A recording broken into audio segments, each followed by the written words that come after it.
My name is Bo Davis. I'm in the 12th grade, go to Life School. Born and raised here in Waxahachie. I've been at the Avenue since first grade. I'm a senior now and love it here. I've been the Students Production Director here at the Avenue for about 2 years now. And growing up, I had pretty much a childhood any kid would dream of. Family's real close, go to church Sundays, serve, played basketball a whole lot. Basketball was a really big thing with our family. My dad coached me growing up. Life couldn't be any better. Until 8th grade rolls around, I was told, hey, you're gonna take this test for college. It's gonna determine, where you're eligible to go to college. The day the practice test rolls around, I go in to test, and I sit there and the room starts spinning. My chest hurts. I feel really sick to my stomach. I'm sitting in the middle of the classroom. People around me are talking, and I can't hear a word they're saying. It's just this very eerie feeling. I remember praying and saying, God, what's going on? You're gonna let me, this is how I'm gonna go out. I'm gonna die right here taking the TSI practice test in the 8th grade. Because it's what you feel. It's a sickening way of feeling hopeless. So I prayed that, and I closed my test, and I turned it in totally unfinished. Like, I don't think I've ever failed a test that bad. And I finished the rest of my 8th grade year. So I wake up, it's the first morning of high school. I start having chest pain. I gotta go to the bathroom, stomach hurts, all this stuff. I'm sweating, feel like I'm gonna pass out. So we get in the car, and I'm trying so hard not to cry. Like, okay, I'll go to basketball and I'll be fine, because my dad has been with me in basketball all my life. It's gonna be fun. I'm gonna make everybody around me proud. And this is how you're gonna pay for college. And I get in there, and I'm like, I'm about to pass out. Wake up next morning, exact same thing happens.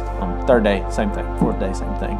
And for the rest of the school year, I cannot remember a single day that I did not have a debilitating panic attack.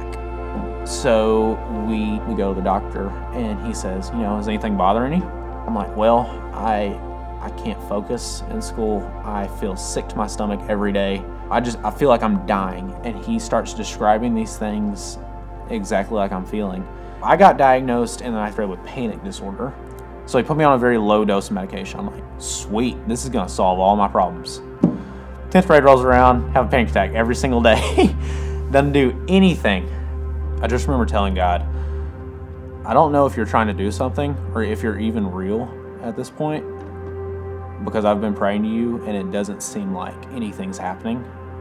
But if you're there, please give me the clearest sign possible.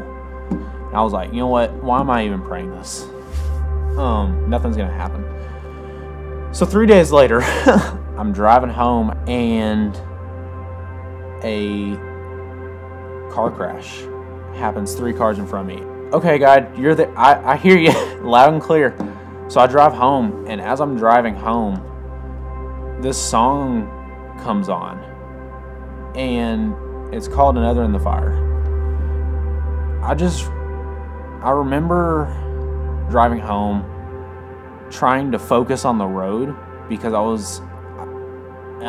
it was almost like it was an out of this world experience, a supernatural experience that was happening when that song was playing, because it's talking about, there's another in the fire. Jesus is standing right there. God is just saying, I'm here. I still love you. I've been here this whole time. Please come back to me. So I go home and I start bawling my eyes out. That night I accepted Christ. So I get baptized, and I'm still having panic attacks. I think a lot of that is because I had turned my identity from, an attitude of trying to hide everything to, all right, I gotta put everything in God, because no matter what happens, He's not going anywhere. And I've started to open up a lot more to people in my life. I want to tell everybody that I know about what's going on and how God pulled me out of the fire. Chad calls me 3 weeks later and says, hey, You're going to give your testimony to the entire student ministry. So I get up and I give my testimony, and that night, kids are coming up. Chad, I've been feeling this way forever. I don't know what's going on. They're going to small group leaders. I've just thought I'm the only one who deals with this, and I've been walking alone. I need help. I need Jesus. It was just such a blessing to see everything that I saw that night. And God is just doing things in my life that I cannot describe or thank Him enough for.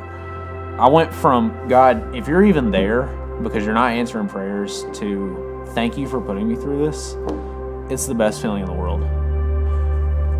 God used my anxiety to point me back to Him. And maybe that's what He's trying to do with you. All you have to do is turn around and realize He's right there in the fire with you.